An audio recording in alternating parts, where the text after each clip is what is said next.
Hello, my name is Kyleigh Trout, and the topic I chose to do my presentation on is articulation and resonation. Articulation is the process of joining two elements. The articulatory system is a system of mobile and immobile articulators brought into contact for the purpose of shaping the sounds of speech. In this photo, it shows all the points of articulation. A fun fact is that we are able to stop and start phonation on our own depending if we want voiced or voiceless production. The bones of the face and skull work hand in hand in a complex fashion to produce the structures of articulation. The mandible makes up the lower set of teeth, alveolar region, as well as the resting location for the tongue. The maxilla provides many things, such as the hard palate, where the soft palate attaches, alveolar ridge, the top set of teeth, and some structures of the nasal cavity.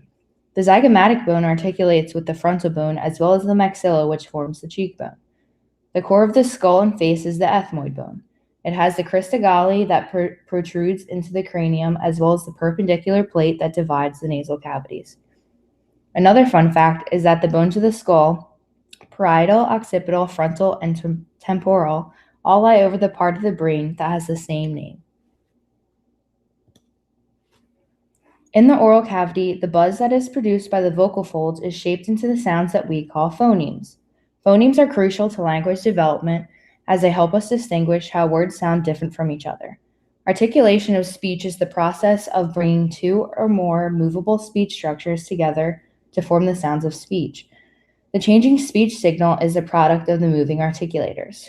Many articulators may be movable, such as the tongue, mandible, lips, and pharynx. Also, some tend to be immobile, like the teeth and the hard palate. Resonation is the process where voice is modified when the frequency components are dampened or enhanced. The basic product of phonation is enhanced in timbre and/or intensity by the air-filled cavities, such as the pharynx, nasopharynx, nasal cavity, or oral cavity, through which it passes on its way to the outside air. The vibrators emanating from one body cause the other body to start vibrating in tune with it. In this photo, it shows all the places where resonation may happen.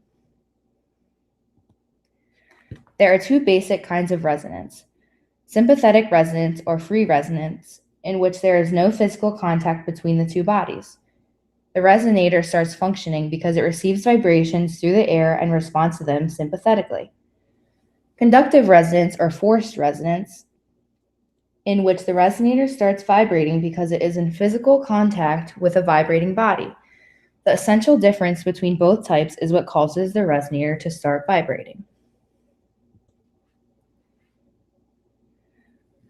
A resonator may be defined as a secondary vibrator, which is set into motion by the main vibrator and which adds its own characteristics to the generated sound waves. Resonant frequency is the frequency of stimulation to which a resonant system responds most vigorously, and they govern our perception of vowels. The resonant frequency of a cavity is largely governed by the volume and length. When the tongue is moved inside the mouth, the shape of the oral cavity gets bigger or smaller, which in turn changes the resonant frequency and changes the sound that comes out of the mouth. This is called the source filter theory of speech.